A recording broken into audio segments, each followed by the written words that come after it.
about X-ray polarization of AGN.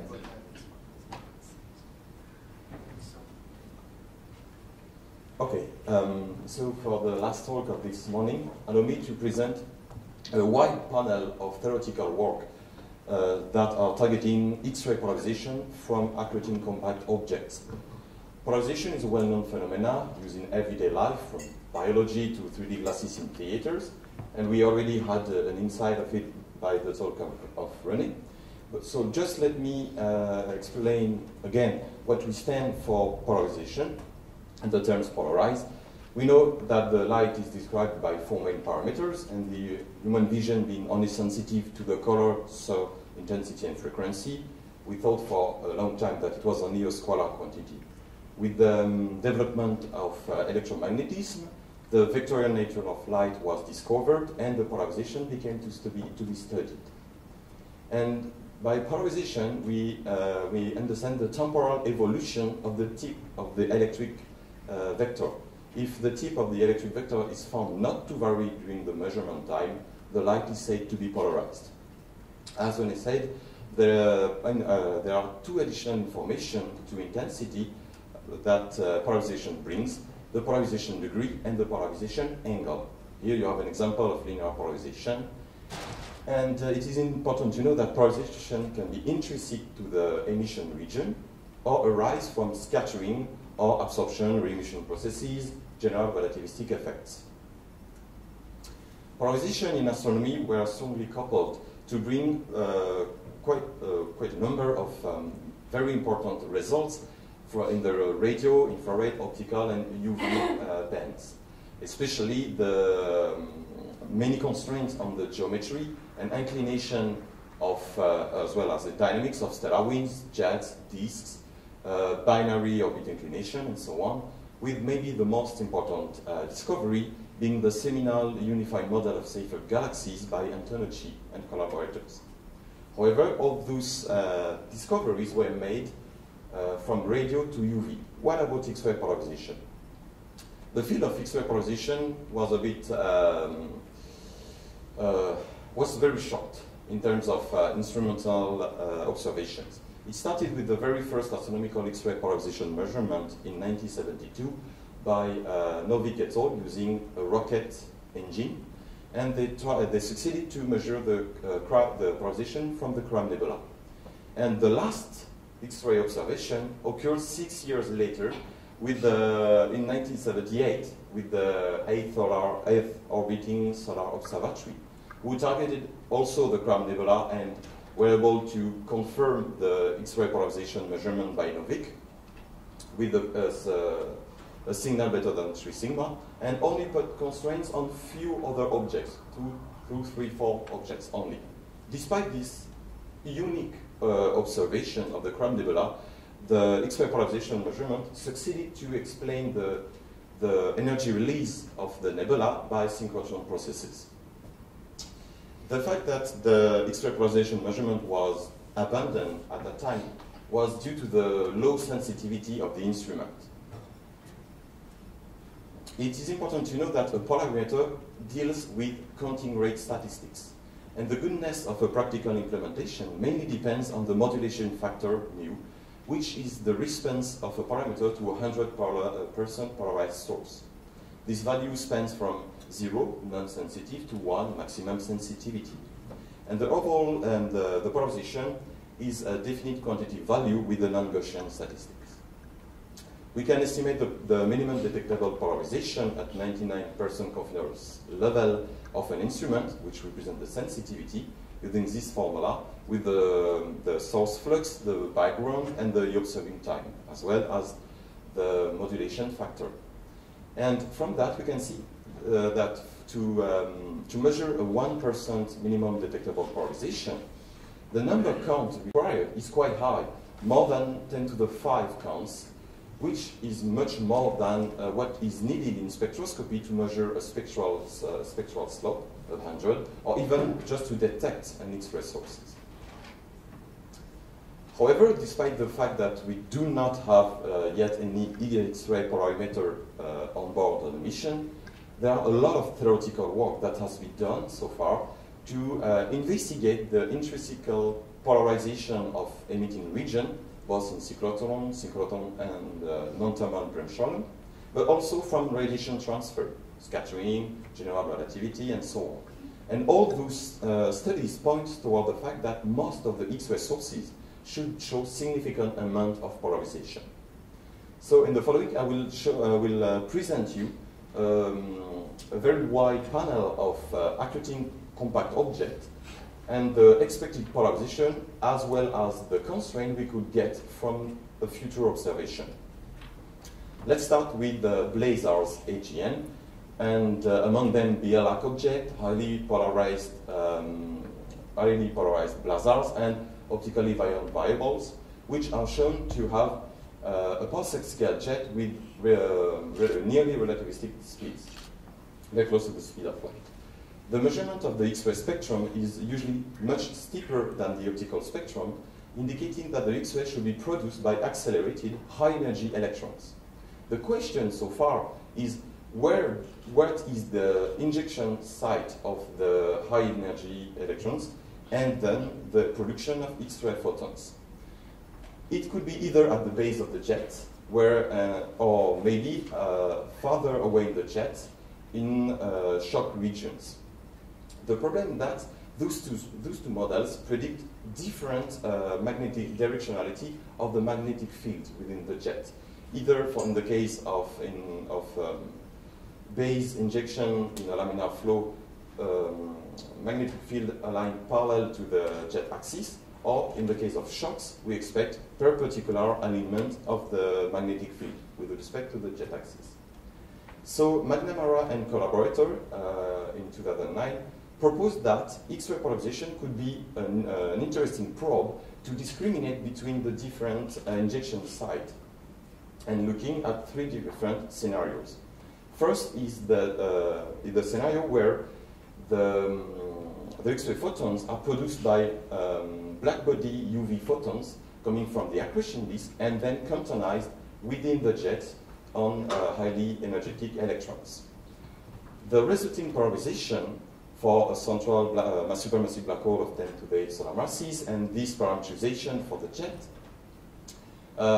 indicates that the polarization is, as it's based on scattering processes, is highly sensitive to the inclination of the observer toward the jet, with 10 degrees indicated a polar view of the jet. The jet is blazing towards the observer. And the polarization is expected to increase with the inclination up to 20%. On this, so this is for the injection at the base of the jet. If we keep the idea of electrons of external scattering, but in the case of cosmic microwave background photons, which are isotropically scattering inside the jet, we expect also a similar degree of polarization and the same trend of the polarization degree. However, the third scenario, which is based upon synchrotron self-quantization, show different results. In the plot of the polarization versus inclination, we can see that in the dashed line, which represent the polarization we can expect from injection of synchrotron photons at the base of the jet, synchrotron photon being already polarized, has an interesting polarization, we expect, according to the model of McNamara et al., to have nearly inclination-dependent polarization signature of about 20%. However, if X-ray photons are created uniformly within the jet, we expect a much higher polarization degree with a maximum of 70% at inclination of nearly 0 degrees. So basically, the X-ray polarization can help to determine which of the scenarios could be the correct one for the creation of X-ray photons in blazar AGN. Jets are also observed in XRBs, and especially in the case of transient with stellar mass black hole, that can be very soft, the jet may contribute most of the X-rays. So we expect also an interesting polarization.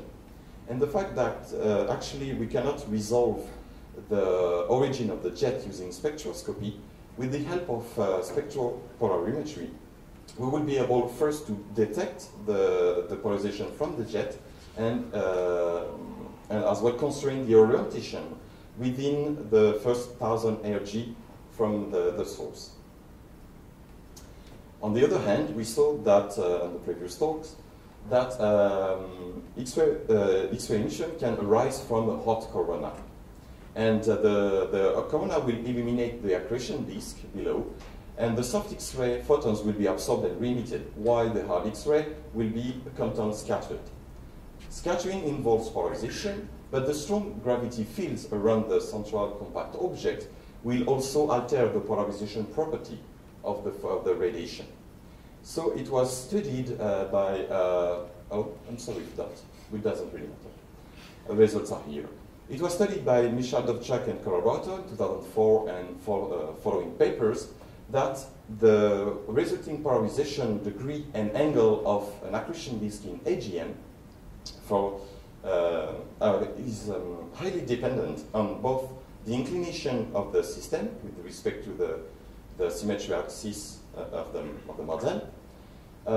It also depends on the inclination in column. It also depends on the spin parameter, either Schwarzschild black hole in black or in gray, a maximally rotating black hole, and as well. It also depends on the height of the illuminating source. And we can see that the polarization degree and the polarization angle give different polarization results according to the model investigated. So using X-ray polarization, we will have a way to distinguish, or at least to put constraint on the inclination of the system as well as the spin of the black hole. The same work was done by Schliemann and Krolik, targeting XRB disks. Those are the results both in polarization and polarization in degree and polarization angle from 0.1 to 10 keV. And we can see that for a given 10 solar masses black hole and fixed inclination, the polarization degree is quite similar for different spin parameters. However, a switch of the polarization angle at soft X-ray energies is expected at a given energy for a given spin parameter. So the complementary and this, of course, this switch is dependent on the inclination and on the luminosity. So it can vary in between the hard UV and the soft X-ray. This is so this shows also the complementarity of broadband observation both in the hard UV and soft X-rays. Of course, it is interesting also to look at the polarization signature that can arise farther away from the accretion disk, where the medium is illuminated by cold gas, usually in the form of a clumpy distribution of cloudlets. And we investigated in the last 2 years the expected reposition signal that distant absorption can well, we investigated the impact of distance absorption and reprocessing onto the polarization signature, allowing us to distinguish between the skewing of the red wing of the iron line from either general relativistic effect or only pure content scattering by a cloudy medium. The X-ray polarization can also be measured for much lower mass X-ray binaries and also isolated neutron stars, which are bright X-ray sources. And especially in the case of pulsars and neutron stars, since the opacity of a magnetized plasma depends on the polarization and radiation, we expect that the radiation coming out of the atmosphere of a neutron star, which is expected to be highly, which has expected to have a high magnetic field, should be highly polarized. And this polarization will depend on the photon energy, first, the electing temperature, and the magnetic field. So by X-ray polarization measurement, we would bring constraints on both the magnetic field and the temperature of the atmosphere of an isolated neutron star. Interestingly, polarimetry is more sensitive than spectroscopy to magnetic fields. So it might be a slightly better probe than pure spectroscopic observations. The Pavlov and Zavlin in 2000 investigated the expected hard UV and soft X-ray polarization that we can expect from an isolated neutron star. And those are the results in terms of polarization degree with respect to the photon energy, either for a given magnetic field of 10 to the 12 Gauss and different inclination of the system, or for a given redshift parameter, which is linked with the mass of the system, and different realization of the magnetic field. And those results indicate that the shape of the polarized pulse profile will give strong constraint on both the orientation of the rotational and the magnetic axis of the isolated neutron star. Moreover, the strong general relativistic effect close to the neutron star should impact the polarization and give new constraints on the mass to radius ratio of the neutron star, and thus giving us an insight of the equation of state of the superdense matter in the neutron star interior. Finally, to go to the very, very small masses of accreting compact object, I will just give you an example of what we could expect from polarization in accreting white dwarf, and especially the one which are in a very strong magnetic environment. Cataclysmic variables, these accreting white dwarfs, can be X-ray bright during active states. And in a highly magnetized system, the accretion disk is suppressed, and there is an accretion flow which is confined by the magnetic field near the white dwarf. The accretion flow is supersonic and becomes subsonic when it's reaching the polar cap of the white dwarf, and resulting in a standing shock. The medium is heated, and then after, in the strong magnetic field, the synchrotron cooling is really efficient and will remit most of the energy in terms of optical and infrared radiation. We also expect X-ray radiation with the Bremsstrahlung process. However, the Bremsstrahlung process should not lead to interesting polarization if the distribution of electron is isotropic. However, in the very strong magnetic, with the strong magnetic fields, the cyclotron cooling is too efficient, and Coulomb collision cannot sustain the isotropical maximum distribution of electron, and the resulting Bremsstrahlung X-rays will be intrinsically polarized, so we could detect it. In addition to that, in highly accreting objects, the accretion column, the optical depth of the accretion column is expected to be high, up to a few, and then Compton scattering will take place also, increasing the level of the expected polarization. So in this context, McNamara and collaborator investigated a dynamical model of an accreting magnetic cataclysmic variable, and they found that the polarization with respect to the inclination should rise up to a maximum of 8% at highly inclined system. But more interestingly, they also found that the photon escaping from the base of the accretion column should be less polarized than the one who scatter many times inside the accretion column. So polarization will be able to probe also the stratification of the accretion column in magnetic cataclysmic variables.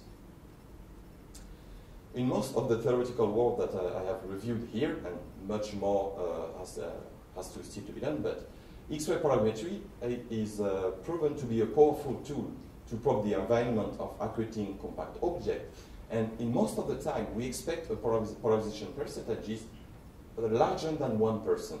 And 1% is detectable using the new detectors that are currently developed by our Italian collaborators, And in this regard, for the future of X-ray polarimetry, I would like you to address also your attention to the roundtable that will take place tomorrow. And if you have questions, please ask me, and as well as Enrico Costa and Fabio Mulleri, our specialists in the field of instrumentation. Thanks for your attention. Thank you very much for really exact timing to the second. And thank you very much for actually giving a very nice overview of X-ray polarimetry and its importance in X-ray. So questions? Oh, so it seems that X-ray polarimetry is a difficult field, or everybody is waiting for lunch. Yes, Manfred? Yeah, I have a question. How good the constraint from polarization measurements on the magnetic field in the accreting systems? Actually, the polarization measurement could be quite important in the case of an isolated neutron star. Could be quite important for constraining the magnetic field, because, as you can see, for different magnetic fields, you will have different, let's say, cutoff energies. And in addition to the polarization degree that is shown here, there is also the resulting polarization angle, which is a second and independent indicator of the result of the intrinsic magnetic field. So with the two polarization angle and polarization degree, the constraint could be quite high on the magnetic field. However, if we want to have a very good constraint, we need also add UV X-ray polarimetry to have a broadband view and a better constraint. Okay, so even for X-rays, we still need to go down below 1 keV. Yeah. So we need a soft X-ray polarimeter. Exactly. In the case of isolated neutron stars, the soft X-ray polarimetry, especially from 0.1 to 2 keV, will be the best suited.